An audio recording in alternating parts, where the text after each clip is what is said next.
ಮಾಡ್ಲಿಕ್ಕೆ ನಿನಗೆ ಬೆನ್ನೆಲುವಾಗಿ ನಿಂತಿರ್ತಕ್ಕಂಥ ತಂದೆ ತಾಯಿ ಮೊದಲು ನಿಜವಾದ ದೇವ್ರದಾರ. ಅವ್ರ ಪಾದಕ್ಕೆ ಶರಣಾಗ ಅವಾಗ ಮುಕ್ತಿ ಆಗ್ತದ.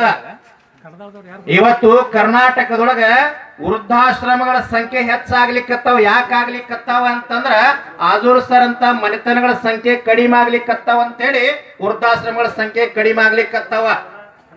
ನಾ ಬಹಳ ವಿಷಯ ಹೇಳುವುದಿಲ್ಲ. ಅನಿತ್ಯಂ ಭಾಷಾರೂಪಂ ಜೀವಿತಂ ದ್ರವ್ಯ ಸಂಚಯ ಕಾರ್ಯದುಷ್ಟ ಸಂವಾಸೋ ಗೃದೈತ್ಯ ತತ್ರನಾ ಪಂಡಿತ ಅಂತ ಹೇಳ್ತಾರ.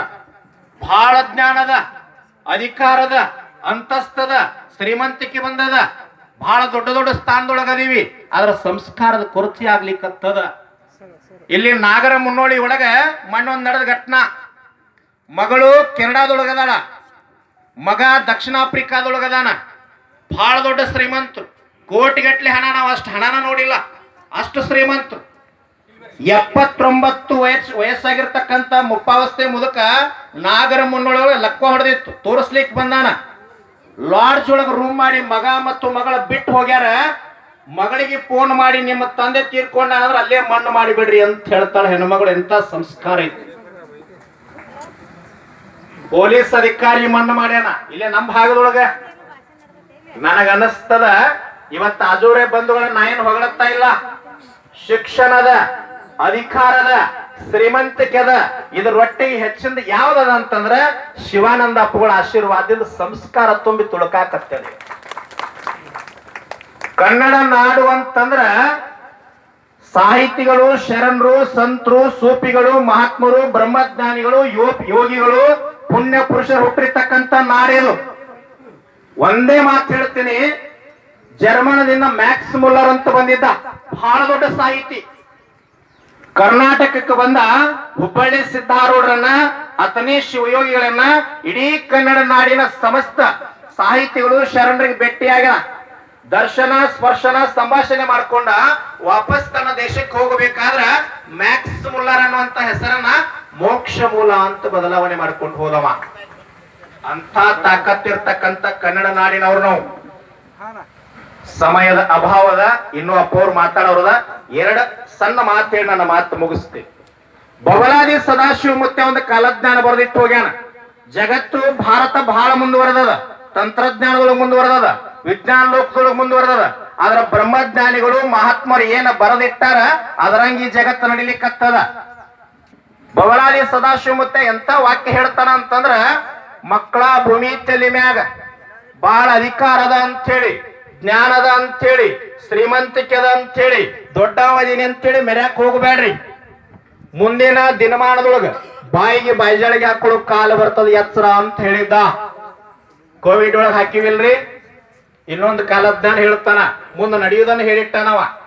ಹುಬ್ಬಳ್ಳಿ ಹುಡಿ ಹಾರ್ತದ, ಧಾರವಾಡಕ್ಕೆ ದಾರಿ ಆಗ್ತದ, ಲಕ್ಕುಂಡಿಗೆ ಲೆಕ್ಕ ಆಗ್ತದ, ಗದಗಕ್ಕೆ ಗದಿಗೆ ಆಗ್ತದ, ಹಂಪಿ ವಿರೂಪಾಕ್ಷನ ಕಳಿಸೋದ ಮ್ಯಾಕ್ ಕುಂತ ಬೆಳೆಯಕ್ಕಾಗಿ ನೀರು ಕುಡಿತದ ಅಂತ ಹೇಳ್ತಾನ. ಇದಾಗುವುದದ ಕೊನೆಯ ಮಾತು.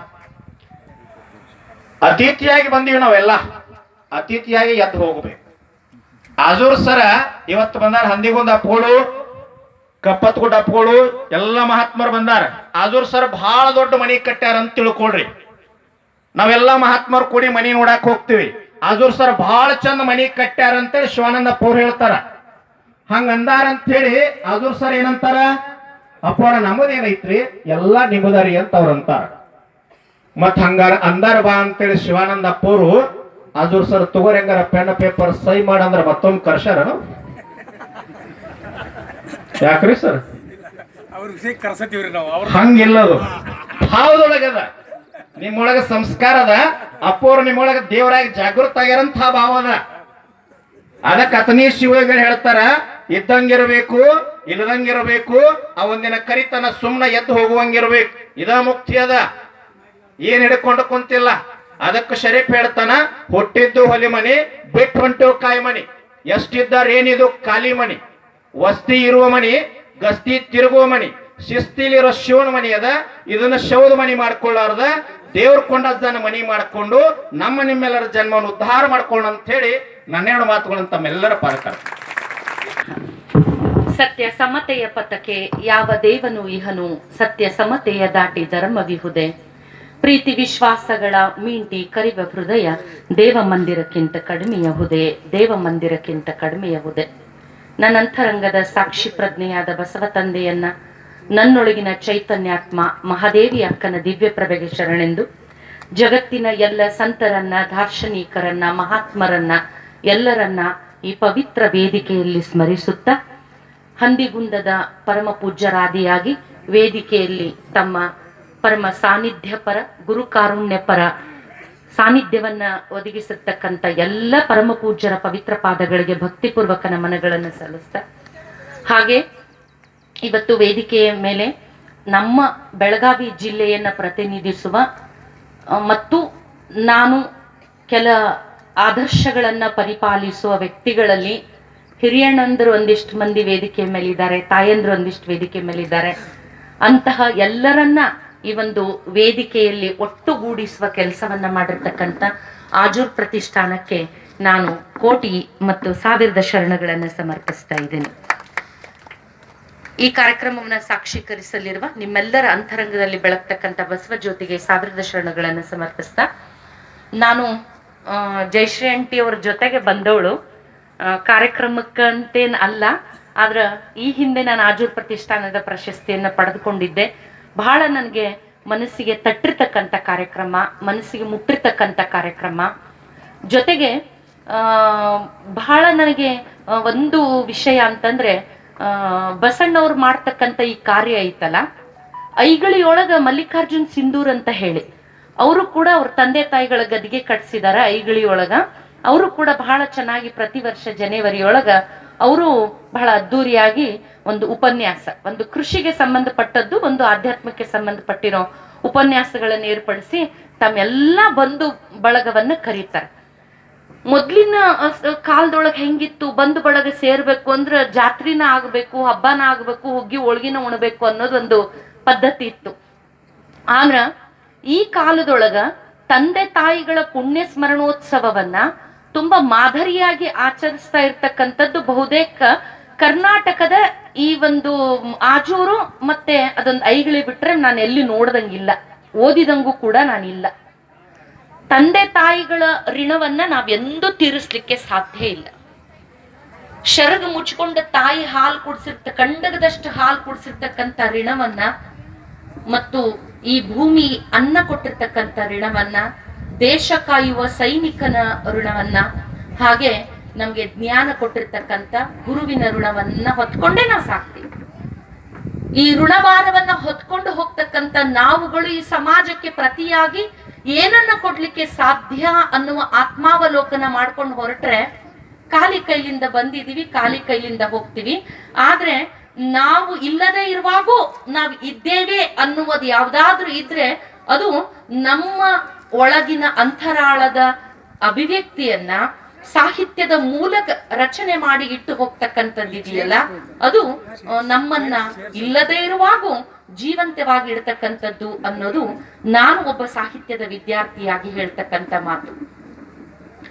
ನನಗೆ ಆವಾಗವಾಗ ಸಿದ್ದಯ್ಯ ಪುರಾಣಿಕವರ ಮಾತುಗಳು ನನಗೆ ದಿನಾ ನೆನಪಾಗ್ತವೆ. ಏನಾದರೂ ಸರಿಯೇ ಮೊದಲು ಮಾನವನಾಗು, ಓದಿ ಬ್ರಾಹ್ಮಣನಾಗು, ಕಾದಿ ಕ್ಷತ್ರಿಯನಾಗು,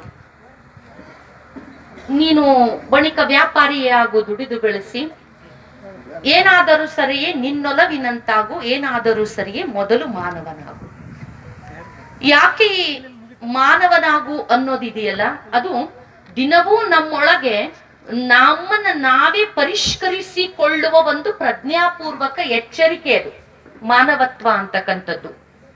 ಆ ಮಾನವತ್ವದ ಪರಿಕಲ್ಪನೆಯನ್ನ ಇಟ್ಕೊಂಡು ಹೊರಟ್ರೆ ನಮ್ಮ ಜೀವನದ ಸಾರ್ಥಕ ಇದೆಯಲ್ಲ, ಆ ಸಾರ್ಥಕತೆ ಅನ್ನೋದು ನಾನು ಗಳಿಸಿರುವ ಸಂಪತ್ತಿನಿಂದ ಆ ಸಾರ್ಥಕತೆ ನನಗೆ ಸಿಗೋದಿಲ್ಲ. ಮತ್ತು ನಾನ್ ಪಡ್ಕೊಂಡಿರೋ ವಿದ್ಯೆ ಮತ್ತು ಹುದ್ದೆಗಳಿಂದನೂ ಆ ಸಾರ್ಥಕತೆ ನನಗೆ ಸಿಗತೈತಿ ಅನ್ನೋದಿಲ್ಲ. ಆ ಸಾರ್ಥಕತೆ ಸಿಗಬೇಕು ಅನ್ನೋದಕ್ಕೆ ನನಗೆ ಯಾರು ಅದನ್ನ ಸನ್ಮಾನ ಮಾಡಿ ನಿನ್ ಜೀವನ ಸಾರ್ಥಕ ಆಗೈತಿ ಅಂತ ಹೇಳಬೇಕಾದದ್ದು ಇಲ್ಲ. ಅದು ನನ್ನ ಅಂತರಂಗದ ಅರಿವು.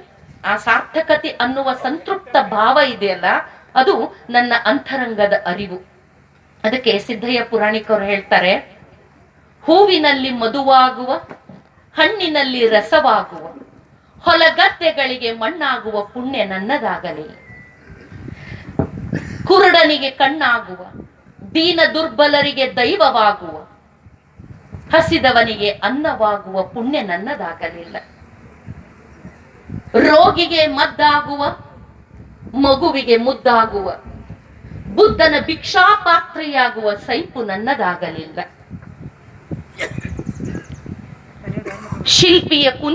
ಶಿಲ್ಪಿಯ ಉಳಿಯಾಗುವ, ಚಿತ್ರಕಾರನ ಕುಂಚವಾಗುವ, ಲೇಖಕನ ಕೈಯ ಲೇಖನಿಯಾಗುವ ಭಾಗ್ಯ ನನ್ನದಾಗಲಿಲ್ಲ. ನಿಮ್ಮ ದಾರಿಗೆ ಹುಲ್ಲಾಗುವ, ನಿಮ್ಮ ಕಟ್ಟೆಗೆ ಕಲ್ಲಾಗುವ, ನಿಮ್ಮ ಶರಣರ ಪಾದಗಳಿಗೆ ಚಮ್ಮಾವುಗೆಯಾಗುವ ಭಾಗ್ಯವನ್ನಾದರೂ ಕರುಣಿಸು ಸ್ವತಂತ್ರ ವೀರ ಸಿದ್ದೇಶ್ವರ ಅಂತ ಹೇಳಿ ನಮ್ಗೆ ಸಿದ್ದಯ್ಯ ಪುರಾಣಿಕರು ಹೇಳ್ತಾರೆ. ನಾವೇನಾಗಿದ್ದೀವಿ ಅನ್ನೋದನ್ನ ಬದಿಗಿರಿಸಿ ನಾವು ಏನಾಗಬೇಕು ಅನ್ನುವ ಒಂದು ಆತ್ಮಾವಲೋಕನದ ಒಂದು ಪರಿಕಲ್ಪನೆ ಇದೆಯಲ್ಲ, ಅದು ಮನುಷ್ಯನೊಳಗೆ ನಮಗೆ ಹೇಗೆ ಸಿಗ್ಬಹುದು ಅನ್ನೋದಕ್ಕೆ ನಮ್ಮ ಭಾರತೀಯ ಸಂಸ್ಕೃತಿ ಸಂಪ್ರದಾಯಗಳು ಮತ್ತೆ ನಮ್ಮೊಳಗೆ ನಮ್ಮ ಈ ತಲೆಮಾರಿನ ಈ ಕಾಲದ ಅನೇಕ ವೈರುಧ್ಯಗಳನ್ನ ಮೀರಿ ಬದುಕನ್ನ ಕಟ್ಟಿಕೊಳ್ತಕ್ಕಂಥ ಒಂದು ತಾಕಲಾಟದ ಸಂದಿಗ್ಧತೆಯಲ್ಲಿ ನಾವಿದೀವಲ್ಲ, ಆ ಸಂದರ್ಭಗಳಲ್ಲಿ ನಮ್ಮನ್ನ ನಾವು ಸಂತೈಸಿಕೊಳ್ಳಬಹುದಾಗಿರ್ತಕ್ಕಂಥ ಆಯಾಮಗಳಿದೆಯಲ್ಲ, ಅದು ನನಗೆ ಬೇರೆಲ್ಲೂ ಸಿಗೋದಿಲ್ಲ. ಅದು ನನ್ನ ಕುಟುಂಬದ ಸಂಸ್ಕಾರದಿಂದ ಮಾತ್ರ ಸಿಗ್ಲಿಕ್ಕೆ ಸಾಧ್ಯ.